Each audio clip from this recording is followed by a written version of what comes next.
Hey, what's up everyone? This is Dave. This is Jeremy. And we're going to take a closer look at the Assassin's Creed 2 teaser trailer. Yes, we are. Well, I am. You can't see it because this is inappropriate for children. The warning says so. It says so right there. Let's get things started. So it starts off with the revelations of Leonardo da Vinci's drawings, or replicas of them. Well, I think replicas is the operative word. Yeah, let's go back a little bit and take a closer look at them. Let's start out with the first one. We're going back towards that. It's a skull, right? And you can see this. Just Google image search Leonardo da Vinci skull, and you'll see some examples look just like this.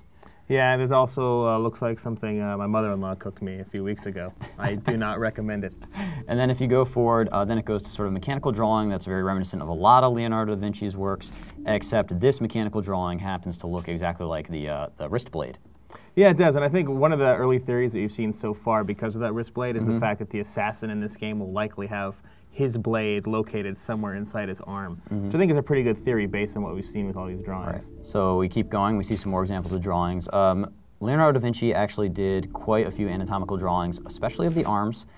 And let's just go ahead here and get a closer look at this one. And then you see one of his typical drawings of an arm, human anatomy, of course, with the wrist blade attached again on the inside. Yeah, and that I think supports really heavily the theory that the weapon's going to be located in the arm as opposed to just being something that's on the arm. Right, and if you can read backwards in Italian, you can tell me what any of that stuff means, or possibly in Latin. Da Vinci wrote in a lot of languages.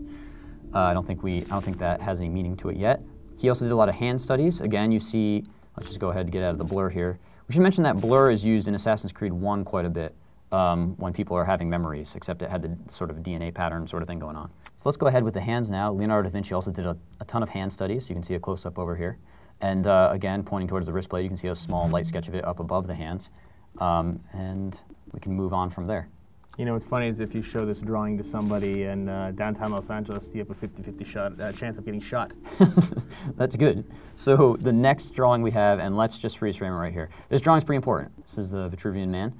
You can see imposed there the wings. Leonardo da Vinci did a lot of strange, like architectural drawings, a lot of weapon inventions, but then you can see the blade attached again. And what's interesting about the Vitruvian Man is Vitruvius was actually a Roman architect, sometimes known as the first architect, and this points a lot towards war machines, weapons, and the fact that the game could be set in Italy. Well, one of the earliest theories actually comes from a leak, supposedly from someone who was on a focus test team. This went out a few weeks ago, where apparently, at least according to the informant, that the game is taking place in 15th century Italy, right. And that some of the new additions that they're making to the game are things such as gunpowder and swimming now, because apparently they didn't invent swimming until the 15th century. And if you're playing in Italy and you're playing in Venice, which might be a possibility, you probably want to be able to swim or you're going to be dying pretty often.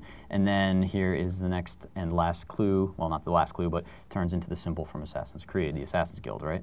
That's right. And you know what's really interesting to me about what's leaked and what they're showing so far in this video is it's actually the opposite of what I expected based on the ending from the original game. For those of you that played it all the way through to the end and looked at the special writing on the wall that you can see, a lot of the hints pointed towards this taking place in Asia rather than in Italy. So I'm really intrigued to see exactly where this is going and if there will be any sort of Asian connection at all in this game, or if maybe they're waiting till part 3, because as everybody knows, this is part of a trilogy. Right, exactly. And what's interesting is that if you go to the website where this trailer plays... Let's cross that out and replace it with IGN.com. IGN.com, yeah. You can go to the website and hold up a piece of paper to a webcam, and you get another little 3D image, which is the arm of an assassin. Interesting thing about that, it looks like Altair's arm. The fingers are not missing.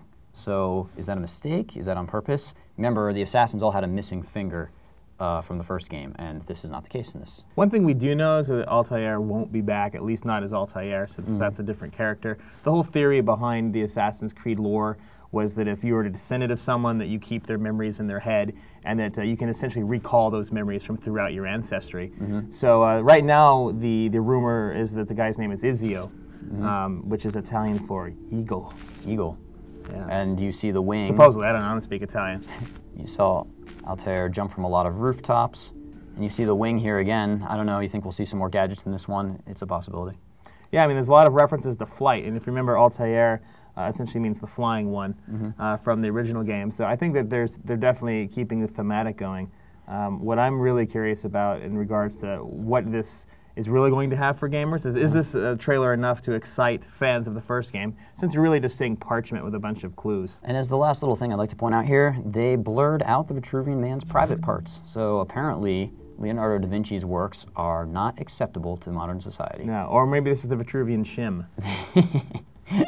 No genitals in Assassin's Creed 2. You heard it here first. You know, maybe one thing we could do to really kind of spice things up and keep it in the theme of the trailer, maybe for the rest of our analysis here, we should just speak in tongues and have the listeners figure it out. Well, I'm done speaking anyway, so thanks for listening, everyone. Stay tuned to IGN.com for more feature coverage of Assassin's Creed 2.